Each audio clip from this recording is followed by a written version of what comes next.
Hello అందరికీ ఎలా ఉన్నారు? బాగున్నారా? Welcome back to my channel soldiers wife kitchen and vlogs Telugu. ఇంకా ఈ వీడియోలో నేను ఎంతో టేస్టీగా ఉండే వంకాయ టమాటా పచ్చడి ప్రిపేర్ చేస్తున్నా. వేడి వేడి అన్నంలో తిన్నారనుకోండి, కూరలు కూడా పక్కన పెట్టి గిన్నె మొత్తం ఖాళీ చేస్తారండి, అంత బాగుంటుంది. మరి తయారీ విధానం చూసేద్దాం. నేను ఇక్కడ ఫ్రైడ్ ఆనియన్స్ చేసుకున్నాను. అదే ఆయిల్లో అయితే టమాటాలు ఫ్రై చేసుకుంటున్నా. సో టమాటాలు కొద్దిసేపు ఫ్రై చేసుకున్న తర్వాత ఇలా పక్కకు తీసేయాలి. తర్వాత అదే కడాయిలో మనం వెల్లుల్లి వేసుకోవాలండి. పొట్టు తీసేసిన వెల్లుల్లి రెబ్బలు ఒక 4 అయితే యాడ్ చేసుకున్నాను. ఆ తర్వాత కొద్దిసేపు ఫ్రై చేసిన తర్వాత ధనియాలు, జీలకర్ర యాడ్ చేసుకొని ఒకసారి మిక్స్ చేసి ఇలా పచ్చిమిర్చి కట్ చేసుకొని వేసుకోండి, లేకపోతే చిట్లీ మొహం పైన ఆయిల్ పడుతుంది. సో ఇలా మధ్యలోకి కానీ లేకపోతే నైఫ్తో సగానికి కానీ కట్ చేసుకొని వేసుకొని ఒకసారి మిక్స్ చేయండి. ఆ తర్వాత వంకాయ ముక్కల్ని ఇలా చిన్న చిన్న ముక్కలుగా కట్ చేసుకొని వేసుకోండి. వంకాయ ఎలా ఉన్నా తొందరగా ఉడికిపోతుంది కాబట్టి నేను అలాగే వేసుకున్నాను. ఒక మీడియం సైజ్ ఆనియన్ తీసుకొని 4 ముక్కలు చేసుకొని ఆయిల్లో వేసుకొని ఒకసారి ఫ్రై చేసుకోండి. మనం పక్కకు తీసుకున్న టమాటా ముక్కలు చల్లారిన తర్వాత పైన తొక్కు వచ్చేస్తుంది, తీసేసి పక్కన పెట్టుకోండి.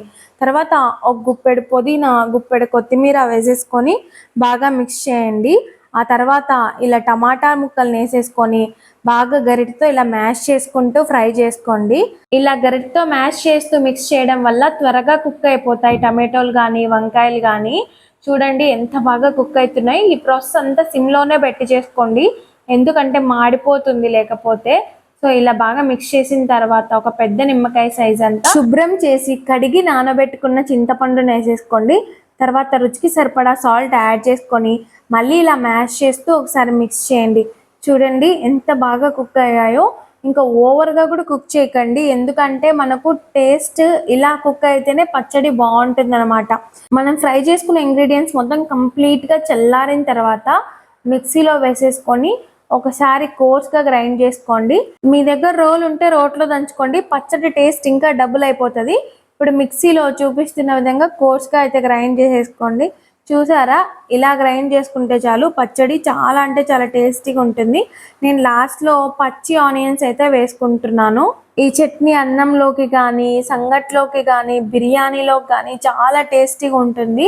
మీరు కూడా ఒకసారి బిర్యానీలోకి మాత్రం ఈ చట్నీ ట్రై చేసి చూడండి, వేళ్ళతో సహా నాకేస్తారండి, ఎంత బాగుంటుంది. ఇలా ఆనియన్స్ యాడ్ చేయడం వల్ల పచ్చడికి ఒక మంచి టేస్ట్ వస్తుంది. తింటున్నప్పుడు ఆనియన్స్ నోటికి తగులుతుంటే ఇంకా మాటల్లో చెప్పలేను ఆ రుచిని. మరిన్ని ఇలాంటి ఇంట్రెస్టింగ్ క్విక్ రెసిపీస్ కోసం నా ఛానల్ని సబ్స్క్రైబ్ చేసుకోండి. అలాగే వీడియోకి లైక్ ఇచ్చి హై పాయింట్స్ కూడా ఇవ్వండి. Bye bye. మరి